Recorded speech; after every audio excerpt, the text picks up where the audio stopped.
استقلال معمولا روزی هست که از او همه ساله در هر کشوری که روز استقلالش هست گزارمی داشت میشه. اما سنگاپور روزی که استقلال گرفت برایش خوشحال کننده نبود، حتی در آن اندازه که نخست وزیرش لی کوان یو در رسانه ها با چشم های اشکبار ظاهر میشه و میگه این روز بدترین روز برای سنگاپور است. چطور همچنین یک کشوری که در روز استقلال خود مردمش بدترین روز میدانست و نخست وزیرش با چشم‌های اشکبار گفت امروز بدترین روز کشور ما هست، چطور به چنین ثبات اقتصادی و چنین شکوفایی رسیده است؟ امروز سنگاپور رو مورد بررسی کنیم. به نام و یاد خدا و با سلام خدمت همه شما بیننده های عزیز، انشاءالله که خوب و سلامت و سرحال و پیروز و موفق باشید. در اولین ویدیو از چنل یوتیوب مهگرد خیلی خوش آمد. ما در این کانال از تاریخ بحث میکنیم و همچنان ویدیوهای زیبای داستانی را هم برای شما همکار ما سرکار خانم تمنا سلطانی بیان میکنیم. دوستان، ما تصمیم ما برای این بود که از تاریخ خراسان شروع کنیم، جایی که تاریخ چند هزار ساله کشور ما و مردم ما در اون هست و بسیار چیزها در او تاریخ پنهان هست و بسیار چیزها مانده. اما شرایط سخت امروز افغانستان، مهاجرت های اجباری و برگشت های اجباری باعث شد تا ما این چالش ها و فرصت ها را بیاییم مورد بررسی قرار بدیم، هم بتونیم کمک برای مردم ما بکنیم و همین که از ویدیوهای و از تاریخ کشورهایی که با همچین یک تاریخ نسبتا مشابهی بوده درس بگیریم و بتونیم این چالش ها رو به فرصت تبدیل کنیم. ما در اولین ویدیو از سنگاپور بحث میکنیم، کشوری که با سختی ها و چالش های فراوان حال به یک از مدرن ترین کشورهای جهان و یک از باثبات ترین کشورهای جهان تبدیل شده. پاسپورتش جزء 3 پاسپورت قدرتمند دنیا هست. امروز میریم روی سنگاپور بحث میکنیم. شما هم حتما ما را حمایت بکنین، انشاءالله که ویدیو قابل قبولتان باشه. در جنوب شرق آسیا، درست در دهنه تنگه مالاگا، سرزمین کوچک و بندری قرار داره به نام سنگاپور که امروز یک از مدرن ترین کشورهای دنیا است. اما در سال 1960 حتی یک کشور نبود. سنگاپور توسط سر استنفورد رافلز، نماینده هندی کمپانی شرقی بریتانیا، در سال 1918 تأسیس شد به عنوان یک ایستگاه تجاری. این ایستگاه تجاری به خاطر از این تأسیس شد در شرق آسیا یک بندر داشته باشه از بریتانیا. اما به لحاظ منطقه استراتژیک سنگاپور داشت خیلی زود تبدیل به یکی از مهمترین ایستگاه‌های بندری شد که شاهرای عبور مرور بین چین و هند و خاورمیانه تبدیل شد. اما در عین حال مردم بومی از این سرزمین تحت نظام استعماری شدید قرار داشت که این نظام بیشتر به منافع شخصی بریتانیا توجه داشت تا اینکه توسعه واقعی سنگاپور فرصت‌های اقتصادی و اداری بیشتر در اختیار مهاجران اروپایی و چینی‌ها و هندی‌ها قرار داشت. اما مردم بومی سنگاپور در فقر و تنگدستی بزرگ زندگی می‌کرد. تا دهه 1950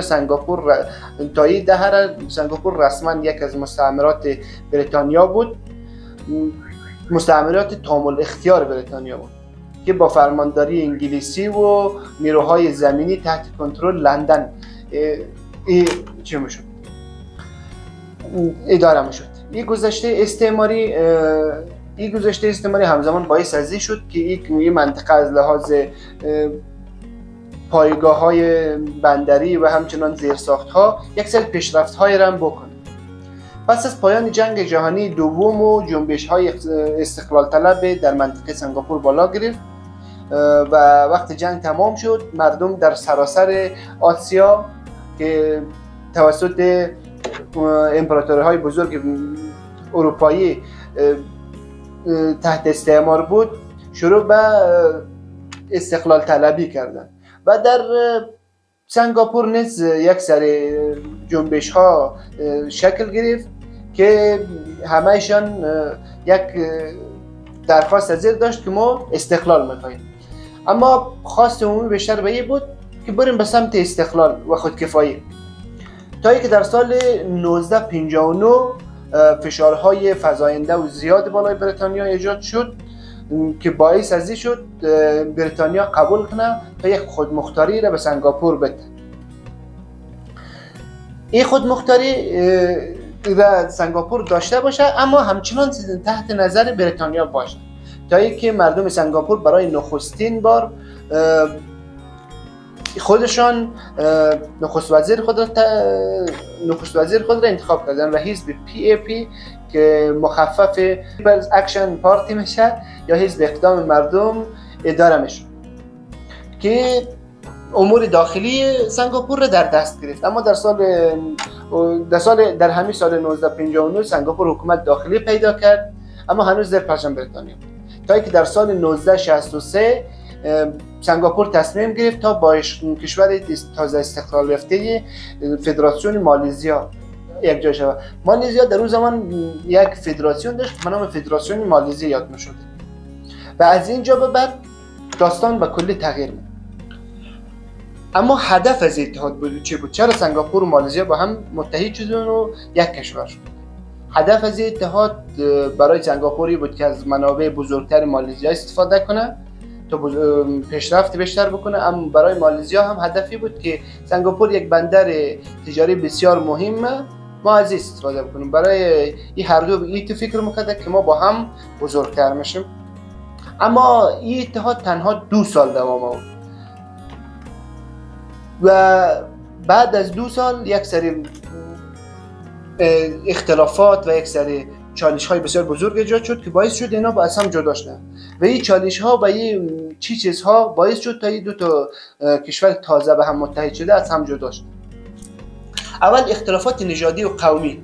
مالزیا بر اساس سیاست مالایی اول، یعنی این قسم تنظیم شده بود که مالایی ها امتیازات ویژه داره و در صدر قرار داره، اما در حالی که در سنگاپور اکثریت مردم چینی تبار بودن و اصلا همچین چیزی را برایشان قابل پذیریش نبود. و لی کوان یو بیشتر خواستار برابری بود، نه برابری بدون تبعیض، که بدون تبعیض و بدون نژاد همه با هم برابر باشه. اینجا براتون یک پرانتز باز بکنم که لی کوان یو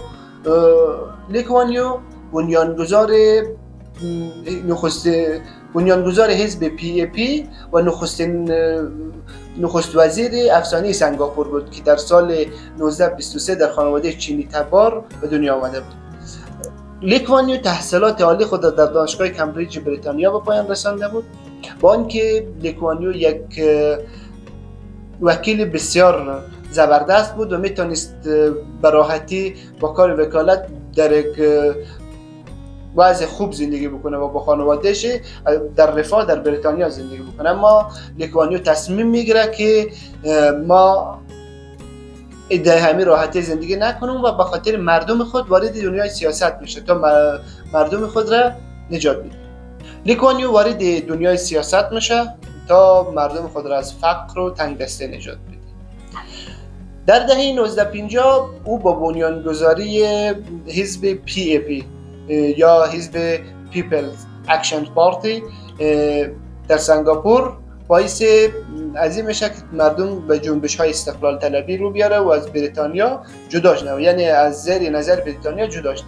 و بعد از اینکه زیر نظر بریتانیا جدا میشه و با مالزی یک جای میشه، این اتحاد هم خیلی تاب نمیره تا اینکه یک سری اختلافات به وجود میاد. یک از اختلافات که تضادهای نژادی و قومی بود و دومی که تضاد در سیاست اقتصادی بود. تضاد در سیاست اقتصادی، سنگاپور اقتصاد آزادتر و صنعتی تر می‌خواست، یعنی اقتصاد باشه که با نظام بین الملل رفت آمد داشته باشه و در کنترل یک قشر خاص نباشه. اما مالزیایی ها بیشتر به دنبال حفاظتگرایی بود، یعنی از حفاظتگرایی حمایت میکرد. تضاد در اولویت‌های اقتصادی بود که باعث بی‌اعتمادی متقابل شد. همچنین آشوب‌ها و خشونت‌های خیابانی. آشوب‌ها خشونت‌های خیابانی یک از دلایل عمده بود. در سال 1964 شورش های نژادی خونینی در کوالالامپور و سنگاپور رخ داد. صدها نفر کشته، زخمی و مجروح بر جا گذاشت. تنش ها بالا گرفت. رهبرای مالزیایی در اینجا یک احساس خطر. 4 فشارهای داخلی در مالزیا. رهبران مالیایی به ویژه حزب UMNO در سنگاپور احساس خطر کنند. آنها متقاعد بوده که حضور یک دولت با اکثریت چینی در سیاست فدراسیون را تهدید کنه. UMNO حزبی بود، بزرگترین حزب مالیایی ها یا مالزیا در زمان استقلال بود که مخفف United Maldives National Organization میشه و معنای سازمان ملی متحد مالیایی ها. مهمترین حزب سیاسی در زمان تشکیل در مالزیا بود که بیشترین ساختار قدرت را در او دوران در دست داشت. حزب UMNO یک نگاه محافظه‌کارانه و قوم محور به حکومت داشت. با حضور پررنگ چینی ها در اقتصاد سنگاپور احساس خطر میکرد و بیشتر نظر شایع بود که مالیایی ها در صدر باشند. در مقابل حزب مردم سنگاپور یا PAP به رهبری لی کوان یو خواهان تساوی حقوق بین تمام شهروندان بود. میگفت نژاد و قوم را در نظر نگیرید. این تضاد عمیق در دیدگاه دو حزب یک از دلایل اساسی و اختلافات اساسی بود که در نهایت جدایی سنگاپور از فدراسیون انجامید.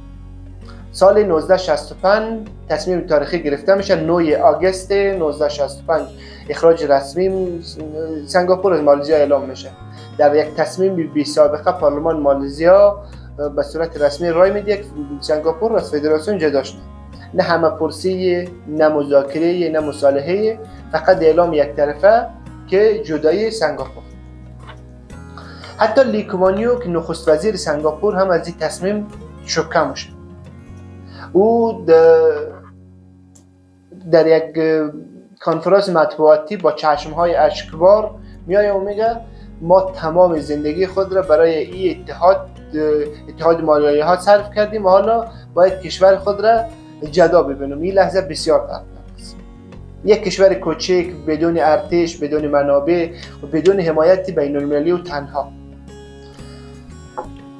این خیلی سخت بود برای مردم سنگاپور و برای دولت سنگاپور و خصوصا برای آقای لی کوان یو. او تمام آرزوهای خود را کنار گذاشته بود، آمده بود با مالزیا یک جای شده بود تا مردمش به یک رفاه برسه. اما حال بعد از 2 سال جدا شده بود و پارلمان مالزیا بدون هیچ گونه مصالحه و مذاکره رای داده بود که سنگاپور جدا شد. اینجا هست که اصل داستان شروع میشه و اینجا از دل بحران یک معجزه میاد. در آستانه فروپاشی یک کشور کوچک هیچ چیز نداشت و یک کشور کوچک تصمیم گرفت تا بدون منابع، بدون داشتن هیچ گونه منابع طبیعی روی انسان سرمایه گذاری بکنه. سنگاپور در سال 1965 از خواب بیدار میشه، اما نه با جشن استقلال بلکه با یک شوک بزرگ. آنها حالا یک ملت بودن اما بدون نقشه، بدون سرمایه، بدون ارتش و حتی بدون آب. و یک چیزی بگویم که سنگاپور حتی آب آشامیدنی خود را از مالزیا وارد میکنه و این باعث عظیم شد که سنگاپور در یک شرایط بسیار سخت و بحرانی قرار بگیره. یک کشور 580 کیلومتر مربع وسعت داشت، تقریبا به اندازه شهر کابل و جمعیتش موقع حدود 2 میلیون نفر بود که در اون زمان بسیار یک جمعیت زیاد حساب شد. و این جمعیت اکثریت چینی تبار بود و بعد مالیایی ها و سپس هندی ها بودند. این جامعه در این جامعه بی‌اعتمادی قومی موج میزد. شورش های نژادی سالها پیش، هنوز شورش هایی که در قبل گفتم در سال پیش انجام شده بود، در سال 1964 این هنوز در ذهن ها وجود داشت. بین چینی ها و مالیایی ها یک تنش خونین وجود داشت، حتی در سطح شهرها و خیابان های دیده میشد. بیکاری بیداد میکرد. اقتصاد کشور وابسته به تجارت بندری محدود بود. هیچ کارخانه وجود نداشت، هیچ صنعت داخلی وجود نداشت و اینها همه بسیار سخت بود. تحصیل رایگان نبود، مردم از بهداشت و آموزش مناسب برخوردار نبود، جرم و جنایت فراگیر بود، از فحشا گرفته تا باندهای جنایت بود. و شاید بدترین چیز در سنگاپور در اون موقع بی‌هویتی ملی بود. هیچ کس نمیدونست سنگاپوری بودن یعنی چی. و خب حالا این فقط یک بندر نبود، یک ملت بود. و در این شرایط یک ملت، این ملت حتی نمیدانستن که سنگاپوری بودن یعنی چی.